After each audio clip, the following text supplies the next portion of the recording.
तो साची, आप ये तो बिल्कुल अच्छे से समझ गई होंगी कि कैसे आपको सांस लेने का व्यायाम करना है। जी दीदी। हम्म। तो अब इसे देखिए, इसे कहते हैं रेस्ट चार्ट।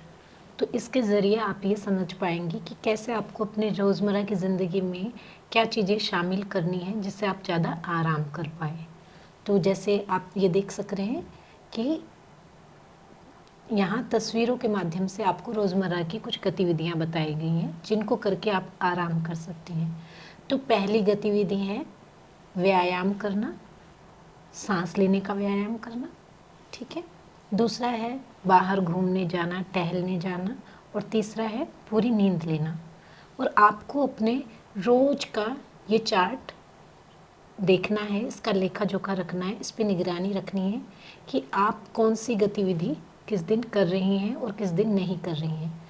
तो जैसे आज आपने ये सांस लेने का व्यायाम किया है तो आप यहाँ पर निशान लगा सकती हैं कि आपने आज ये किया है। तो जिस दिन भी जो भी व्यायाम आप कर रहे हैं, जो भी गतिविधियाँ आप कर रही हैं, उस पर आप निशान लगाएंगी, और जिस दिन कोई गतिविधि छूट जाती है तो उसको छोड़ देंगी।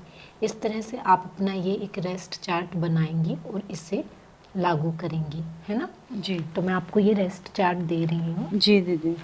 तो आपको ये समझ में आ गया है ना जी। कि ये गतिविधियाँ कैसे आपको आराम करने की तरफ ले जाएंगी और आपके जीवन को बेहतर बनाएंगी। जी दीदी। जी। तो आपको ये जो चार्ट है ये लेकर जाना है और इसका नियमित रूप से अभ्यास करना है। जी दीदी। ठीक है साची? जी ठीक है दीदी। ठीक है। तो साची, अब तक हमने जो बातें की हैं उस पर अगर आपको कुछ मुझसे पूछना है या आप कुछ जानना चाहती हैं या आपके कुछ सवाल हैं तो आप मुझसे पूछ सकती हैं। जी दीदी, नहीं कोई सवाल तो है नहीं दीदी, अभी तक आपने जो बताया वो मुझे समझ आया है। आपने खुद पर ख्याल रखने के लिए भी बोला था, वो भी मैंने काफ़ी हद तक तो किया। आपको सब बातें समझ में आई हैं ना जी कि दीदी। आपको क्या क्या करना है। जी दीदी। इस तस्वीर को एक बार से फिर ध्यान से देखो और बताइए कि आप क्या बदलाव लाएंगी अपने जीवन में जिससे कि आप एक बेहतर संबंध बना पाएँ अपने बच्चे से और आप अपनी सेहत का भी ख्याल रख पाएँ। तो क्या कुछ आप करेंगी?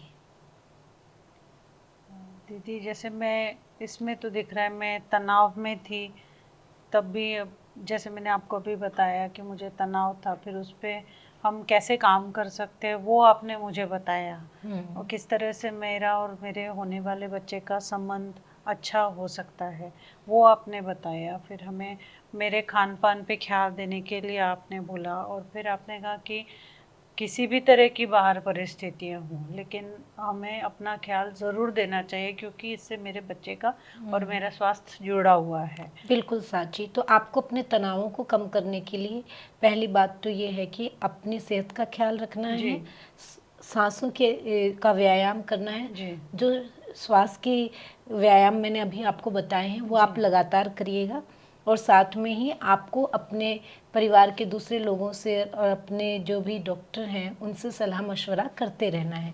ये सब चीज़ें हमने आज समझी हैं, है जी ना। दीदी। जी। तो आप, उम्मीद है इन सब बातों का ख्याल रखेंगी। ज़रूर दीदी, मैं करूँगी इसे। ठीक है साची, तो मैं फिर आऊँगी। जी दीदी। नमस्ते। नमस्ते दीदी। सत्र 3 में हमने अभिवादन करने के बारे में सीखा।